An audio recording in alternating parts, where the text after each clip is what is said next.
আসসালামু আলাইকুম, আমি হাবিবুর রহমান। শুরু করছি ZH টেলিভিশনের নিয়মিত সংবাদ।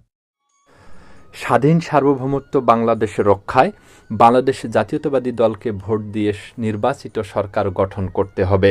বিএনপি সরকার না হলে গণতন্ত্র বিলুপ্তির দিকে ধাবিত হবে এবং দেশের ক্লান্তি লগ্ন কাটিয়ে উন্নয়নে স্বনির্ভর বাংলাদেশ গড়তে সক্ষম হবে না বলে এমনটাই মন্তব্য করেন আজ অনুষ্ঠিত বাংলাদেশ জাতীয়তাবাদী মহিলা দল রংপুরের বদরগঞ্জ উপজেলা শাখার 11 নং গোপালপুর ইউনিয়ন 9 নং ওয়ার্ড কমিটি গঠন ও মতবিনিময় সভায়। মতবিনিময় সভায় সভাপতিত্ব করেন মহিলা নেত্রী মনসেপা বেগম। প্রধান অতিথি হিসেবে বক্তব্য রাখেন 11 নং গোপালপুর ইউনিয়ন বিএনপির সভাপতি শামসুর রহমান বকুল। বিশেষ অতিথি হিসেবে বক্তব্য রাখেন বাংলাদেশ জাতীয়তাবাদী কৃষক দল বদরগঞ্জ উপজেলা শাখার আহ্বায়ক ও গোপালপুর ইউনিয়ন বিএনপির সিনিয়র সহ সভাপতি জাহাঙ্গীর হোসেন। গোপালপুর ইউনিয়ন বিএনপির ভারপ্রাপ্ত সাধারণ সম্পাদক আবুল বাশার, গোপালপুর ইউনিয়ন যুবদল আহ্বায়ক শাহিন আলম, 9 নং ওয়ার্ড বিএনপির সভাপতি মশিউর রহমান দৌলত ও মহিলা নেত্রী রাবেয়া খাতুন সহ স্থানীয় গণ্যমান্য ব্যক্তিবর্গ এ সময় বক্তব্য রাখেন। বক্তারা আরও বলেন, আওয়ামী লীগ সরকার দীর্ঘ 15 বছর জুলুম, নির্যাতন, লুণ্ঠন সহ নানা অপকর্ম ঘটিয়েছে, আর এর দোসর হচ্ছে জাতীয় পার্টি। জাতীয় পার্টি আজকে ভোটে দাঁড়িয়েছে। বক্তারা তাদের বক্তব্যে সতর্ক থাকার আহ্বান করে বলেন, আপনারা সাবধান থাকবেন।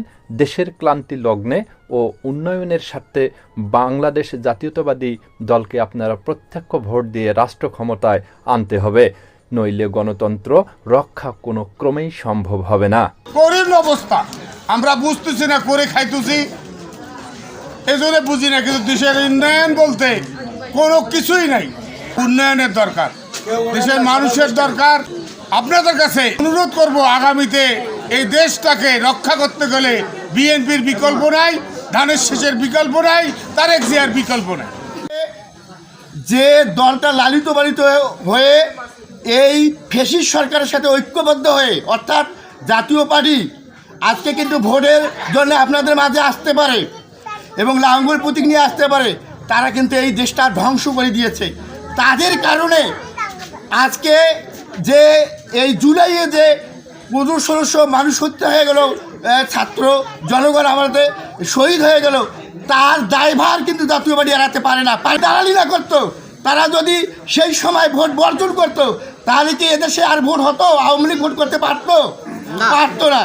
এই দেশটা ধ্বংস করার, শেখ হাসিনা দেশ থেকে পালিয়ে যাওয়ার, যে এই আমাদের দেশটা ক্রান্তিকাল সৃষ্টি করার দায়ভার কিন্তু জাতীয় পার্টির আছে।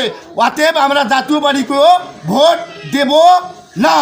শুধু অংশীদারিত্ব আমরা পুরুষ না, এই বাংলাদেশের উন্নয়নের ধারাবাহিকতার উন্নয়নের অংশীদার সারা দেশের মহিলারাও, এবং এই মহিলারা শুধু অংশীদার না, পরোক্ষভাবে এই উন্নয়নের সাথে জড়িত।